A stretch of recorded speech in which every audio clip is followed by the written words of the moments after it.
Salam kasih bagi umat beriman. Semoga berkat Tuhan senantiasa menyertai peziarahan hidup iman kita. Kini kita jumpa lagi dalam bilik kali ini dengan tema Pandangan Katolik tentang kremasi. Umat beriman, praktik kremasi dalam gereja Katolik atau pembakaran jenazah orang yang telah meninggal dunia sebenarnya tidak pernah dilakukan oleh umat perdana saat itu. Sebaliknya, mereka menginginkan untuk dimakamkan dengan cara sama seperti Yesus yang dikuburkan dalam kubur batu. Sahabat bilik yang terkasih, gereja bahkan pernah melarang kremasi karena dikhawatirkan dilakukan hanya karena mengikuti kebiasaan orang-orang kafir ataupun karena tidak percaya pada kebangkitan badan. Namun, kremasi kemudian diperbolehkan sejak tahun 1963, setelah melihat beberapa alasan khusus antara lain terbatasnya lahan, pemakaman, bisa juga mungkin alasan kesehatan dan sebagainya. Maka Kongregasi Kepausan tentang Ajaran Iman pada tanggal 15 Agustus 2016 mengeluarkan sebuah instruksi untuk kremasi ini. Dokumen ini berjudul Ad Resurgendum Cum Christo, ARCC, untuk bangkit kembali bersama Kristus. Isinya tentang mengenai pemakaman jenazah dan penyimpanan abu dalam hal kremasi. Terbitnya dokumen atau instruksi ini diharapkan bisa menghindarkan kesalahpahaman umat Katolik dalam memperlakukan abu jenazah. Maka pedoman atau instruksi ini berlaku sebelum perayaan Hari Arwah semua orang beriman tahun 2016. Bagaimana dasar ajaran Katolik tentang kremasi ini?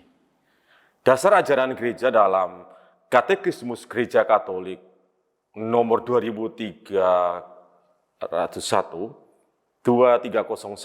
dalam kalimat ketiga dikatakan demikian. Gereja mengizinkan pembakaran mayat atau kremasi sejauh ini tidak ingin menyangkal kepercayaan akan kebangkitan badan. Mengizinkan, sebatas mengizinkan. Artinya gereja tidak melarang tapi tidak juga mendorong.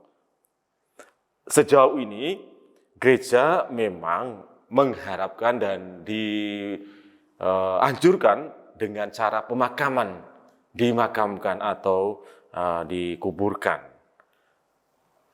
Kedua, kita juga melihat dalam Kitab Hukum Kanonik, Kanon 1176, paragraf ketiga itu mengatakan bahwa gereja menganjurkan dengan sangat agar kebiasaan saleh untuk mengebumikan jenazah dipertahankan, menjadi nomor satu. Namun gereja tidak melarang kremasi, kecuali cara itu dipilih demi alasan-alasan yang bertentangan dengan ajaran Kristiani. Artinya gereja memberikan prioritas mengebumikan jenazah atau menguburkan. Menganjurkan paling tepat sebagai orang Katolik, itu yang menjadi nomor satu. Karena kita juga mengimani bahwa tubuh ini atau orang yang meninggal itu beralih ke tempat yang baru.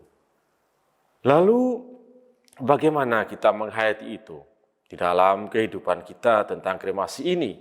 Gereja tidak melarang kremasi. Artinya kremasi di sini diberikan pada level atau tingkat yang kedua.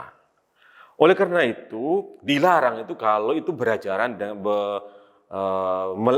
bertentangan dengan ajaran Kristiani atau ajaran tentang kebangkitan badan, maka dilarang. Seperti ajaran-ajaran dari aliran nihilisme, pandangan bahwa kematian adalah akhir dari segalanya, dan paham ini memandang kematian sebagai akhir dari segalanya.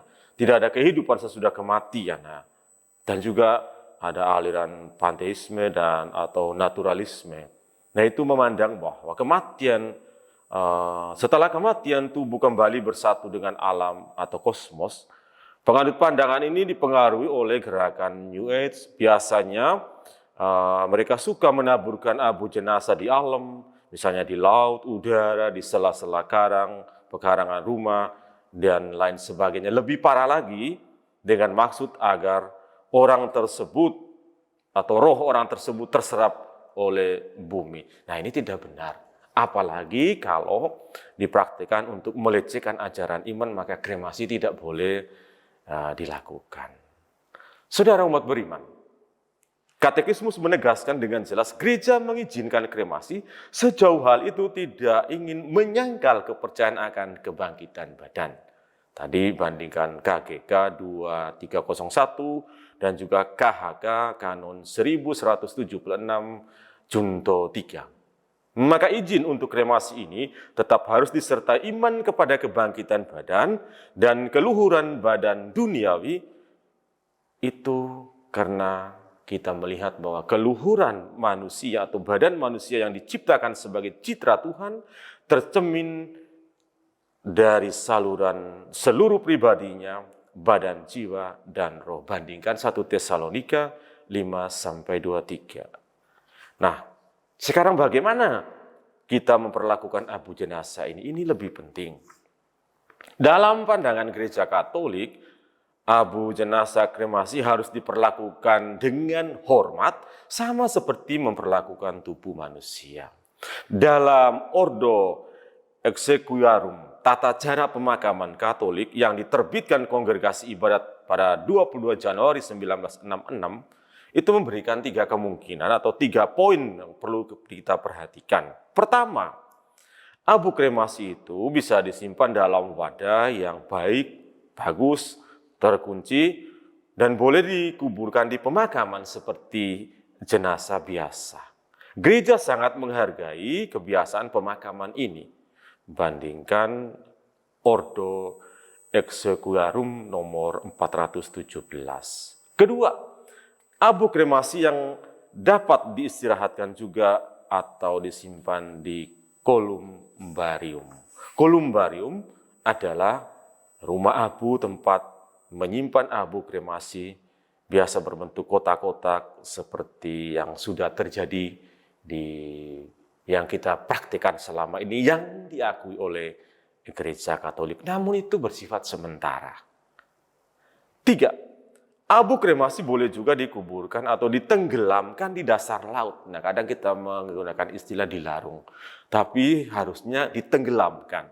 Dalam wadah itu diikat agar abu itu tutupannya tidak terbuka dan berserakan, tetapi harus dia ada wadah yang kuat, yang utuh, kokoh, dan dibandoli dengan yang berat sehingga itu tenggelam di dalam. Nah, ini penting supaya kita memahami dengan baik kenapa kita menghargai jenazah atau abu ini sebagai tubuh yang akan kembali menjadi abu. Maka itu kita harus perlakukan dengan baik. Itu poin yang penting. Kadang kita memakai istilah larung itu, tetapi caranya itu yang penting. Supaya tidak berserakan. Nah, kalau sudah berserakan berarti kita justru itu di luar sudah. Nah, oleh karena itu gereja memberikan beberapa poin larangan. 1. Menaburkan abu kremasi itu di udara atau di laut, atau di sela-sela karang atau di tanaman tertentu dengan maksud untuk menyuburkan, itu tidak boleh. Berarti kita tidak menghargai, mengimani iman bahwa kematian setelah kita ini dipanggil Tuhan, kita akan pergi ke rumahnya. Kita harus menghormati abu ini sebagai jenazah tubuh yang diciptakan secitra dengan Allah. Dan juga tidak diperkenankan untuk memisah-misahkan abu itu dalam wadah yang beberapa wadah. 1 saja. Mengapa? Takutnya nanti itu terpecah belah. Akhirnya sudah di luar tata aturan yang berlaku. Intinya umat beriman, mari kita hormati jenazah ini dan kita atas iman kebangkitan badan, kita perlakukan itu sesuai dengan tata aturan yang berlaku, yang mungkin selama ini kita agak keliru, mari kita benarkan. Ini adalah bukti iman kita menghormati mereka, maka dalam gereja Katolik itu mendoakan. Itu penting sekali. Semoga kita semakin hari semakin memahami dengan baik sehingga makna kremasi ini menjadi sesuatu yang benar-benar baik, tepat, sesuai dengan anjuran Gereja Katolik. Karena Paulus menyebutnya dalam 2 Tesalonika bab 4 ayat 7, aku telah mengakhiri pertandingan yang baik, aku telah mencapai garis akhir, dan aku telah memelihara iman. Kematian itu adalah gerbang kehidupan kekal. Sebagai gerbang kehidupan kekal, proses kematian itu bahkan sudah mulai saat pembaptisan. Karena saat dibaptis, kita dipersatukan dengan kematian dan kebangkitan Kristus. Salve, Tuhan memberkati.